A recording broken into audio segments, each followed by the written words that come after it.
आत्ता चेहऱ्यावरती सुरकुत्या, चेहरा डल झालाय, निस्तेज झालाय, तर हा व्हिडिओ तुमच्यासाठी आहे। नमस्कार, मी किशोरी आणि आपलं स्वागत आहे अजून एका नवीन व्हिडिओमध्ये। मी दर आठवड्याला फॅशन, लाईफस्टाईल, मेकअप अशा वेगवेगळ्या विषयांवरती व्हिडिओ घेऊन येत असते।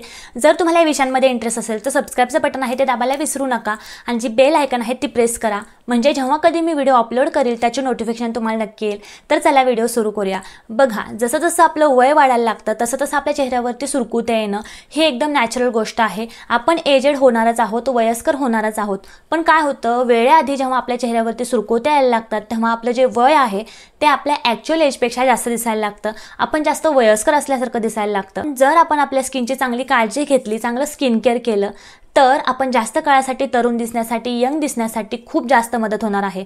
तर चला बघूया, आपल्या चेहऱ्यावरती लवकर सुरकुत्या येऊ नयेत, आपली स्किन छान ग्लोईंग दिसावी, तुकतुकीत दिसावी, यासाठी कोणत्या टिप्स आपण फॉलो केल्या पाहिजेत। नंबर 1, सौम्य क्लिन्झरचाच वापर करा। आता काय होतं, बऱ्याच वेळा जसं जसं आपलं वय वाढायला लागतं तसं तसं आपल्या स्किनमध्ये सिक्रेट होणारं जे तेल आहे त्याचं प्रमाण सुद्धा कमी व्हायला लागतं आणि त्यामुळे आपल्या स्किनमध्ये सुरकुत्या यायला लागतात। अशा वेळी जर आपण खूप जास्त हार्श किंवा खूप जास्त केमिकल असणाऱ्या क्लिन्झरचा वापर केला किंवा फेसवॉशचा वापर केला तर हे फेसवॉशेस काय करतात, आपल्या स्किनमध्ये जे उरलं तेल आहे ते सुद्धा काढून टाकतात आणि त्यामुळे आपली स्किन खूप जास्त कोरडी होते आणि त्यामुळे आपल्या स्किनवरती वेळेआधी सुरकुत्या यायला लागतात आणि आपलं वय आपल्या ॲक्च्युअल एजपेक्षा जास्त दिसायला लागतं। त्यामुळे जर तुमची स्किन जास्त काळासाठी तरुण दिसावी असं जर तुम्हाला वाटत असेल तर सौम्य अशा माइल्ड अशा क्लिन्झरचा किंवा माइल्ड अशा फेसवॉशचाच वापर तुम्ही करायचा आहे। असे फेसवॉशेस किंवा असे क्लिन्झर निवडायचे आहेत ज्यामध्ये हायलुरॉनिक ॲसिड असेल, ग्लिसरीन असेल आणि सिरॅमाइड्स असेल। थोडक्यात काय तर सल्फेट फ्री आणि पॅराबिन फ्री अशा प्रकारच्या क्लिन्झरचा आणि फेसवॉशचा वापर तुम्ही करायचा आहे। Number 2, vitamin C Serum.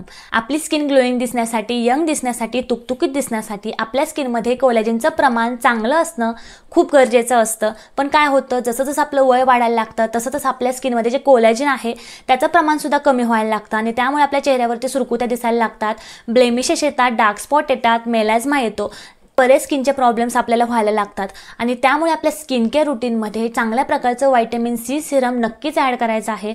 आता हे जे व्हिटॅमिन सी सिरम आहे ते काय करतं, तर हे व्हिटॅमिन सिरम आपल्या स्किनमधला ओलावा टिकवून ठेवतं, आपल्या स्किनची लवचिकता कायम ठेवतं, शिवाय आपल्या स्किनमध्ये जे कोलॅजिन आहे त्याचं प्रमाण वाढवण्यासाठी सुद्धा खूप मदत करतं। त्यामुळे व्हिटॅमिन सी सिरम तुमच्या स्किन केअर रुटीनमध्ये नक्की ॲड करा। शिवाय तुमच्या स्किनचा टोन सुधारण्यासाठी, तुमची स्किन छान ग्लोईंग दिसण्यासाठी आणि तुमच्या स्किनची लवचिकता कायम ठेवण्यासाठी व्हिटॅमिन सी सिरम खूप जास्त मदत करतं। त्यामुळे तुमच्या स्किन केअर रुटीनमध्ये व्हिटॅमिन सी सिरम नक्की ॲड करा। आता हे व्हिटॅमिन सी सिरम कधी लावायचं, तर क्लिन्झरने किंवा फेसवॉशने छान तुमचा चेहरा स्वच्छ करून घ्यायचा आहे। चेहरा स्वच्छ केल्यानंतर टॉवेलने चेहरा छान कोरडा करून घ्यायचा आहे। त्यानंतर व्हिटॅमिन सी सिरमचे 3 ते 4 ड्रॉप्स हातावरती घ्यायचे आहेत आणि डॅब डॅब करत सगळ्या चेहऱ्यावरती हे सिरम अप्लाय करायचं आहे। साठी बेस्ट व्हिटॅमिन सी सिरम कोणते आहेत, तर क्लिअरचं व्हिटॅमिन सी सिरम खूप छान आहे, बायोडर्माचं व्हिटॅमिन सी सिरम असेल, प्लमचं व्हिटॅमिन सी सिरम असेल, मिनिमलिस्टचं व्हिटॅमिन सी सिरम असेल, या सगळ्याच ब्रँडचे सिरम्स खूप सुंदर आहेत।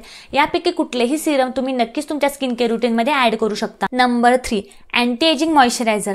आपलं वय जसं जसं वाढत जातं तसं तसं आपल्या स्किनमधलं नॅचरल जे मॉइश्चर आहे ते सुद्धा कमी होतं आणि आपली स्किन कोरडी पडायला लागते आणि त्यामुळे आपल्या चेहऱ्यावरती सुरकुत्या दिसायला लागतात। त्यामुळे एक चांगलं मॉइश्चरायझर, चांगलं अँटी एजिंगवालं मॉइश्चरायझर तुमच्या स्किन केअर रुटीनमध्ये नक्की ॲड करा। कारण एक चांगलं मॉइश्चरायझर फक्त आपल्या स्किनला हायड्रेटेडच ठेवत नाही तर आपल्या स्किनमधला ओलावा टिकवून ठेवतं, आपल्या स्किनची लवचिकता कायम ठेवण्यासाठी मदत करतं आणि अँटी एजिंगची जी प्रोसेस आहे ती स्लो डाऊन करण्यासाठी हे मॉइश्चरायझर खूप जास्त मदत करतं। नेहमी लक्षात ठेवा, ज्या मॉइश्चरायझरमध्ये हायलुरॉनिक ॲसिड असेल किंवा पेप्टाइड्स असतील, ग्लिसरीन असेल, अशा प्रकारचं मॉइश्चरायझर तुमच्या स्किन केअर रुटीनमध्ये ॲड करा। जे मॉइश्चरायझर्स असतात ते खूप जास्त हायड्रेटिंग असतात, आपल्या स्किनला डीपली हायड्रेट ठेवण्यासाठी हे मॉइश्चरायझर खूप मदत करतात। यामुळे आपल्या स्किनवरती वेळेआधी सुरकुत्या अजिबात येत नाही, आपल्या स्किनमधला ओलावा टिकून राहतो आणि आपली स्किन जास्त काळासाठी तरुण दिसण्यासाठी सुद्धा खूप जास्त मदत होते। आता बेस्ट अँटी एजिंग मॉइश्चरायझर कोणतं आहे, तर रिक्विलचं मॉइश्चरायझर खूप सुंदर आहे, बायोडर्माचं मॉइश्चरायझर सुंदर आहे, न्यूट्रोजेनाचं मॉइश्चरायझर सुद्धा खूप सुंदर आहे।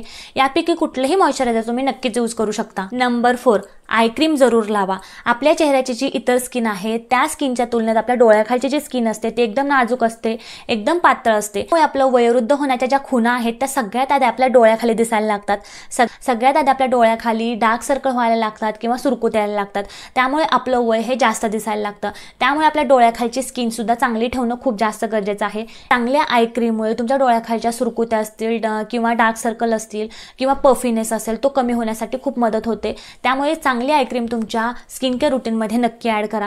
जेव्हा तुमचं वय हे व्हायला लागतं तेव्हा मोस्टली ज्या आय क्रीममध्ये हायलोरॉनिक ॲसिड असेल किंवा पेप्टाइड्स असतील अशा प्रकारच्या आय क्रीम्स निवडा. न्यूट्रोजनाची आय क्रीम असेल, डर्माची आय क्रीम असेल किंवा द मॉन्कोची आय क्रीम असेल, या तिन्ही आय क्रीम खूप सुंदर आहेत. यापैकी कुठलीही आय क्रीम तुम्ही नक्कीच निवडू शकता.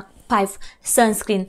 अँटी एजिंगच्या प्रोसेसमध्ये सनस्क्रीन खूप मोठा इम्पॉर्टंट रोल प्ले करतं, कारण आपल्या चेहऱ्यावरती सुरकुत्या येण्याचं सगळ्यात मोठं कारण म्हणजे सूर्याच्या UV रेज असतात. सूर्याच्या UV रेजमुळे आपल्या चेहऱ्यावरती सुरकुत्या लवकर येतात. आपल्या स्किनची जी लवचिकता आहे ती सुद्धा कमी होते. आपली स्किन खूप जास्त ड्राय होते. डार्क स्पॉट असेल, पिगमेंटेशन असेल, मेलाझ्मा असेल, अशा प्रकारचे बरेच स्किनचे प्रॉब्लेम आपल्याला उन्हामुळे होतात. त्यामुळे तुमच्या स्किन केअर रुटीनमध्ये सनस्क्रीन नक्की ॲड करा. सनस्क्रीनमुळे सूर्याच्या UV रेजमुळे तुमच्या स्किनचं प्रोटेक्शन होतं आणि तुमच्या स्किनवरती सुरकुत्या अजिबात लवकर येत नाहीत आणि जास्त काळासाठी तुमची स्किन यंग दिसण्यासाठी, तुकतुकीत दिसण्यासाठी खूप जास्त मदत होते. नंबर 7. एक्सफोलिएट करा. आपली स्किन तरुण दिसण्यासाठी, यंग दिसण्यासाठी, ग्लोईंग दिसण्यासाठी, मऊ दिसण्यासाठी चेहऱ्यावरची डेड स्किन प्रॉपरली क्लीन असणं सुद्धा तितकंच गरजेचं असतं. आणि आपल्या चेहऱ्यावरची डेड स्किन काढून टाकण्यासाठी चेहरा एक्सफोलिएट करणं, चेहऱ्याला स्क्रब करणं सुद्धा तितकंच गरजेचं आहे. त्यामुळे आठवड्यातून एकदा तरी छान चेहऱ्याला एक्सफोलिएट करायचं आहे. डेड स्किन प्रॉपरली काढून टाकायची आहे. नेहमी लक्षात ठेवा, चेहऱ्याला स्क्रब निवडताना खूप माइल्ड अशा स्क्रबचा वापर करायचा आहे. ज्या स्क्रबचे पार्टिकल्स खूप छोटे असतील अशा प्रकारचा स्क्रब निवडायचा आहे. खूप मोठमोठ्या पार्टिकल्सवाला स्क्रब अजिबात निवडायचा नाही. यामुळे तुमची स्किन ही डॅमेज होऊ शकते. त्यामुळे ज्या स्क्रबमध्ये खूप छोटे छोटे पार्टिकल्स आहेत अशा प्रकारचा स्क्रब निवडा.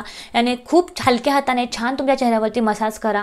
आणि लक्षात ठेवा, आठवड्यातून एकदा स्क्रब यूज करायचा आहे. तुमच्या चेहऱ्यावरची डेड स्किन माइल्डली रिमूव्ह होईल आणि तुमच्या चेहऱ्यावरची डेड स्किन अजिबात साठणार नाही. नंबर 8. भरपूर पाणी प्या. आता आपल्या अँटी एजिंगची प्रोसेस स्लो डाऊन करण्यासाठी पाणी पिणं खूप जास्त गरजेचं आहे. नॅचरली जसं जसं आपलं वय वाढायला लागतं तसं तसं आपली स्किन ही आतून डिहायड्रेट व्हायला लागते. आपल्या बॉडीमधलं पाण्याचं प्रमाण कमी व्हायला लागतं आणि त्यामुळे आपली स्किन कोरडी पडून आपल्या स्किनवरती, आपल्या चेहऱ्यावरती सुरकुत्या यायला लागतात. त्यामुळे भरपूर पाणी पिणं म्हणजे दिवसातून 3 ते 4 लिटर पाणी पिणं खूप जास्त गरजेचं आहे. यामुळे आपली स्किन आतून हायड्रेटेड राहते, आपले केस चांगले राहतात, आपली स्किन सुद्धा चांगली तुकतुकीत राहते, आपल्या स्किनमधला ओलावा टिकून राहतो. शिवाय आपली बॉडी ही आतून हायड्रेट असल्यामुळे आपल्याला कुठलाच स्किनचा प्रॉब्लेम, कुठलाच हेअरचा प्रॉब्लेम अजिबात होत नाही. शिवाय आपण हेल्दी राहण्यासाठी सुद्धा खूप जास्त मदत होते. ओव्हरऑल आपल्या पूर्ण हेल्थसाठी पाणी पिणं खूप जास्त गरजेचं आहे. आता या व्हिडिओमध्ये जर तुम्हाला कुठली स्टेप कधी करायची हे जर समजलं नसेल तर पुन्हा एकदा तुम्हाला सांगते. सगळ्यात आधी सौम्य अशा क्लिन्झरने चेहरा वॉश करायचा आहे. चेहरा टॉवेलने छान पुसून घ्यायचा आहे. त्यानंतर चांगलं व्हिटॅमिन सीचं सिरम 3 ते 4 ड्रॉप हातावरती घ्यायचं आहे आणि डॅब डॅब करत सगळ्या चेहऱ्यावरती अप्लाय करायचं आहे. आणि छान स्किनमध्ये ॲब्झॉर्ब झाल्यानंतर अँटी एजिंगवालं चांगलं मॉइश्चरायझर घ्यायचं आहे आणि छान मसाज करत हे मॉइश्चरायझर चेहऱ्यावरती लावायचं आहे. आणि जर तुम्ही सकाळचं स्किन केअर रुटीन फॉलो करत असाल तर मॉइश्चरायझर नंतर सगळ्यात शेवटची जी स्टेप आहे ती म्हणजे सनस्क्रीन वापरायला अजिबात विसरायचं नाही. अशा प्रकारे जर तुम्ही रुटीन फॉलो केलं तर तुमची स्किन ही जास्त काळासाठी यंग दिसण्यासाठी खूप मदत होईल आणि वेळेआधी तुमच्या चेहऱ्यावरती सुरकुत्या अजिबात येणार नाहीत. तर आजचा हा व्हिडिओ तुम्हाला कसा वाटला हे मला कमेंट करून नक्की सांगा. लाईक करा, सबस्क्राईब करायला अजिबात विसरू नका. अजून मी कोणत्या विषयावरती व्हिडिओ बनवावे तसं तुम्हाला वाटत असेल तेही मला कमेंटमध्ये नक्की सांगा. पुढच्या वेळी त्या विषयावरती व्हिडिओ मी नक्कीच घेऊन येईल. आजपुरतं एवढंच. पुढच्या व्हिडिओमध्ये भेटूया अजून एका नवीन विषयासह. तोपर्यंत थँक्यू.